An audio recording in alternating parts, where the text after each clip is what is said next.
And hopefully you can take something away today. The goal was to provide some insightful perspective for you in the context of really two views. One is the selling as a professional, but then also selling as a recruiter, right? That's part of what you're doing is you're finding those other folks on the team. And so I wanted to look at it from both of those lenses. So a quick background about just a little bit more about me. And I looked at it from three lenses we'll cover. So the recruiting part, both from when you think about people and selling, you recruit. I recruit people all the time. We're hiring all the time.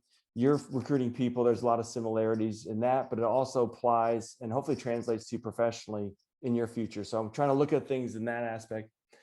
How you go to do it, the approach itself, and then the leadership part, which obviously is a big key to success. So I'm going to just walk through those elements for you real quickly, but just to give you a little dose of reality, 35 years ago, that was the Indiana Alpha House at Purdue after a summer of renovations. That was the fall of 1986 on the picture. At that time, I was serving as Rush chairman and later served as social chairman and then president. So pretty fun times, one of the best experiences of my life without question. Many of those friends are still my best friends today, spread all over the country, yet managed to stay in touch. So my email's there, LinkedIn's there. Feel free to reach out, feel free to connect. Hopefully I'll leave you something today that's meaningful for you, maybe even a couple things. By the way, I do have 3 daughters, all have graduated college already. I've been in Texas since 1994, so we covered Baylor, Texas, and Texas A&M is where my 3 daughters went to college. I saw someone from Texas on there. I think I saw someone from Baylor. I did not see Texas A&M from the participants, for what it's worth. And I saw TCU too, so I'm in Dallas, so there you go. I work for Camunda. We're a company was formed in 2008, but didn't start selling software until 2013. So we've been at about 7 years, about 270 employees. We're global. Much of my team works in Europe, so I travel a lot, although I haven't traveled last year. About 380 customers. And the reason I bring it up, many of you are going to go into the business world, and what we do is going to be relevant for everyone from a process automation standpoint, from a technology standpoint, and as open source software really starts to take over the business world. And we're an open source provider, so it's an interesting piece to point of time for us. And our most recent claim to fame is the actual perseverance, all that information it's coming back. Our software is actually managing and routing that flow as that information is coming back to NASA headquarters and routing it through. It's kind of cool. And then lastly, our vision, and hopefully you'll hear a lot more about us from a name brand perspective, but it's to automate any process anywhere globally for the global enterprises. And so what that means is being able to take workflows and activities that may be done manually today, even with, you've probably heard a lot about RPA or software robots, but that's just one step. We're looking at it from a broader end-to-end process perspective. Pretty transformational in terms of today's new technologies of cloud, microservices, and development operations capabilities that companies are doing to modernize their technology infrastructure, and frankly, to survive and scale against companies like Amazon. So it's a pretty cool place to be, exciting time. If you're interested about learn more, let me know. So today, 1 to 3 topics. I got about 15 minutes, so I'll try to be on top, about 5 minutes to each. But when you look at the recruiting process, I wanted to kind of look at it from 2 lenses. Again, from as a professional, because when you're going out to interview, you probably want to know some of this stuff and be prepared to answer some of these questions. And also, as you're working in your current role, you want to be thinking about what kind of person do we want to be part of this brotherhood. And I think each of those are valuable and relevant. And they, frankly, take a very, very similar approach. And I'll just talk about them real briefly. But when you start thinking about what you're building and how you're trying to create something and the team you want to have with you and the people you want to, in our case, we lived with the majority of our brothers. What is that culture? How do we define our culture? It's really important. Trust me. I've been in some really toxic environments and some really great environments, and defining that culture and recognizing people that actually fit that culture is a key element of what you're trying to accomplish. And there are ways to do that. In particular, I'm going to talk about it next, but develop a profile. We have very specific hiring profiles for the roles we fill. And it's incredibly valuable to be able to be objective and thoughtful and intentional for the people you want to interact with and you're interacting with. And then as you're doing that, for me, I've found this hugely valuable, both the power and diversity and the group interactions, because if you want an environment where everyone thinks and acts the same, you're stuck. Having that capability of having the different perspectives from different backgrounds. And I can give you numerous examples, but even working with foster kids and how they develop different than normal kids do and the things you have to do to deal with them. Having those different perspectives helps you learn and grow as individuals and as groups. And I just can't encourage you enough to really open your minds to take those different perspectives, work in a group, use groupthink, because the best answers generally are collaboratively and work anyone's answer to begin with as you're starting to solve problems and do things. We like to say recruiting is a continuous recruiting. You're always recruiting, whether it's membership, whether it's selling, whether it's prospecting, you're always trying to find that next person, that next deal. So you want to think of it in those terms. It has to become a bit of a habit in what you do every day. And then the last thing is ask for referrals. The best referrals for employees, the best employees are referrals. Friends give you great referrals. They'll be honest with you about them, hopefully, if you know the person well, and you can get a good perspective. But those are some of the key things as it relates to recruiting. When you're recruiting, I really strongly encourage you, even in your roles today, but I also share this so as you're going out to be hired someday by a company, if that's the route you choose, these are attributes and things that hiring people like myself will look for in individuals. And you can see we classify it by some pretty important dimensions. And on ours, intentionally, the first one is, do they fit with our values and the soft skills we want to be represented by our organization? And that's, how do they work together? How do they interact? Are they tough? Do they have in our world, do you have the grit to take no as a salesperson, get up and keep going? Do they want to get better? Are they professional? Do they have that emotional intelligence? Do they have that discipline to work on a regular basis? And are they fit our values, which are transparency, humility, integrity, ambition, and humor? Those are the things we look for in our company as we define our culture and how we operate. And I just encourage you guys to think about that pretty intentionally, because it really does have a big impact on the outcomes you'll achieve based on what you're looking for. And be able to do that is hugely valuable. Do you want me to just keep going, Pat, or pause for questions as we go along? Up to you. I don't see any questions in the chat, so.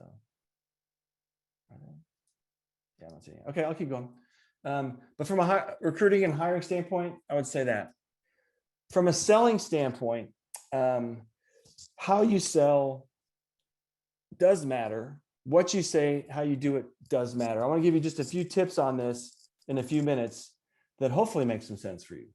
The first thing is can you answer these three questions? For the people you're recruiting, for when you're selling to someone, this is a value-based selling approach, but it really gets down to these things. Why is that person going to do something? Why are they going to do it now? And why would they do something with me or my company as opposed to somebody else and their company? And if you can answer those questions, then you're going to be pretty successful. But it also, on a personal basis, right, as you get in the recruitment mode, it really is about asking questions and getting the right insight to understand what that person's about and do they fit with what we're looking for. And that's why I say is you have a value, you want to be able to then ask the right questions, and you set up this cadence, this rhythm of operation that allows you to be disciplined in how you approach your activities. So from a cadence standpoint, we, whether it's nightly rush, we had the rush period. That's probably different today, but during rush, we had meetings every night. We saw what we had, we reviewed things. We would have votes every week. And that's our cadence. So you set a rhythm so you have consistent and discipline that follows a process you want to undertake. Back in our day, it wasn't much of a process, frankly. It was just parties and fun and meeting people. Now I think it's much more serious and valuable. And again, and also in the workplace, it's all about how do you want to do it. So there are a number of things you're going to do. How you do it does matter. And think about the impression you're making by how you're doing it. So that definition of a process and a sales process, many of you have probably heard this, but it's a sales funnel, right? We look at where do we start and what metrics do we need to move people from a lead to a closed sale? Well, similarly, you're recruiting people. What are those metrics? And this is our sales funnel at Camunda. It's pretty hybrid from most software firms, most selling companies overall. But you're starting to look at the attributes in your process of where are the leads coming from. We talked about referrals before. I mentioned that. Nothing better than referrals, but today's a different world. You have online, you have social, we have outbound. We literally do outreach, whether it's through social outreach, whether it's through picking up the phone and calling, it's emails, it's Facebook. Personally, it could be Twitter, who knows, but those are the activities we're taking that feed our funnel as part of our process. And then we actually look at metrics, and we know we have a 15% close rate for all the leads that come into our company. So we know we need X number of leads to get our sales target. Similarly, if you're recruiting 20 or 30 people, you need to be thinking about, okay, do I need 100? Do I need to have 150 in my discussion points to really say, hey, these are the folks, and we can start whittling down from there. Little different in recruiting, obviously, for development, but the concept remains very similar. It's a process and numbers you want to apply and look at as you're working through this exercise, right? I always try to make it fun as well, so you can play little games with competitions and things about which people get the most referrals, or who has the most people on the voting list to join. All kinds of stuff you can do just to keep it interesting and exciting. But I really encourage, if you think about it, just going back to the previous slide, and if you can answer the questions for the candidates and for your team, set up a process and a cadence to manage that process, and just be disciplined about it. And you'll find yourself just being much more effective than just trying to do it as you go. And as a youngster, certainly winging it, I was confident my winging capabilities could get the job done. But frankly, as you become professional and start to think big and act bigger, it's really hard to do that. You have to have a plan as a point of reference. And then the third thing is leadership, right? Each of you as leaders, leadership is a choice. In our day, it was voted. I don't know if you're voted in still for the role, but you've chosen to nominate yourself for that role. You've chosen this role, but in this role, you are a leader. You're trying to achieve an outcome. Making that choice of leadership, you've done. You don't always have to do it. As you think about your careers, right? Not everyone has to be a leader. You can be an incredibly successful individual contributor. Ask yourself why you want to be a leader. Make sure you have the right intention. Secondly, as a leader, what type of leader do you want to be? And I can't emphasize that enough, that you need to be true to yourself and aware of the type of leader you are, because once you're a leader, you are at the mercy and subject to the views of other people, and have to respond and support those people and encourage those people. And trust me, I've been around some people that are very bad leaders, thought they were great, thought they knew everything, told you what to do, really were not the most supportive individuals. And the question is, do you want to be that guy, or do you want to be someone who, even when you fire someone, you remain friends with 10 years later because you did it the right way, and that people respond to you and want to be part of your organization and work with you and enjoy it? And you may or may not have heard it, but if you've heard of this concept of servant leadership, it's been around a long time. I would encourage you to read a little bit more about it, because it really does get into leading from the position of supporting, enabling the success of others, as opposed to driving your own success. And it's a great perspective on how to actually be an effective leader.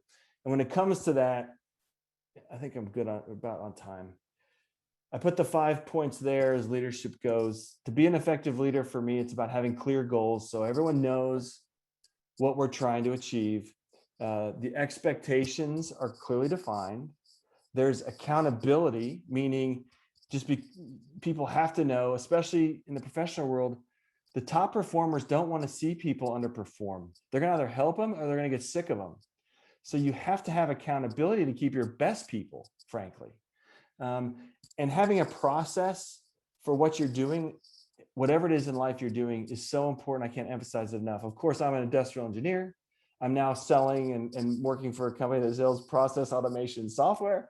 So I'm a little bit biased on that front, but I can't tell you how much when you just sit down and think through what you're trying to do, map it out, even document it, to explain it to your, and think of it, explaining it in terms of your sister or your parents.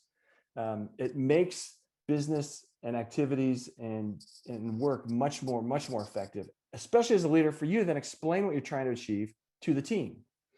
And then really communication. There are leaders who think they just tell somebody what to do, they should go do it. And I just couldn't disagree more if you're really trying to affect significant change in a big way.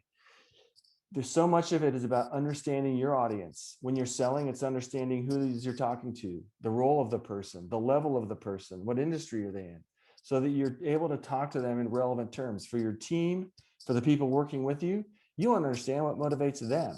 You want to understand what it is they're getting out of it and how you can help them be successful personally and professionally.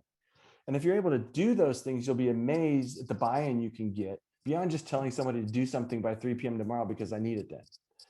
And that's a huge aspect that you can't underestimate. And then lastly, you do have to be a coach, a motivator, a cheerleader, especially dealing with volunteers, people that don't have to do it, right? Work, at least you're paying them to do a job. In your life, you're dealing with your buddies. They may or may not choose to help you because they might have a homework assignment due, or whatever the case may be, project or whatnot. So it really does get into, you do need to be a cheerleader, make things fun, try to liven things up with little milestones, little contests, anything fun. If it's a competitive group, I heard that about the all caps guy. If you're competitive like that, make it, give yourselves a little game, and the loser buys dinner. I don't know.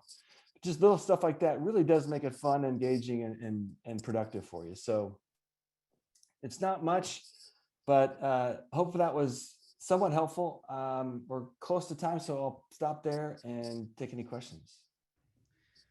Yeah, thanks, Bob. And y'all feel free to put questions in the chat, either to all or to me, and we have some time to ask Bob some questions. First question, Bob, that I'd love to hear your thoughts on, since our topic this month is all on leading, a team to achieve results, and chapters at this point in the semester are hitting about the midway point, still working towards their recruitment goals, and really trying to rally the entire chapter and recruitment committee around hitting that goal. I'd love to hear what are some pieces of advice that you have for VPs of recruitment or other recruitment officers on this call that may be struggling to motivate their chapter as a whole to help recruit?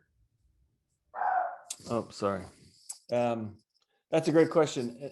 I gotta be honest, I'm not sure I have enough context on how it's done today to give great depth.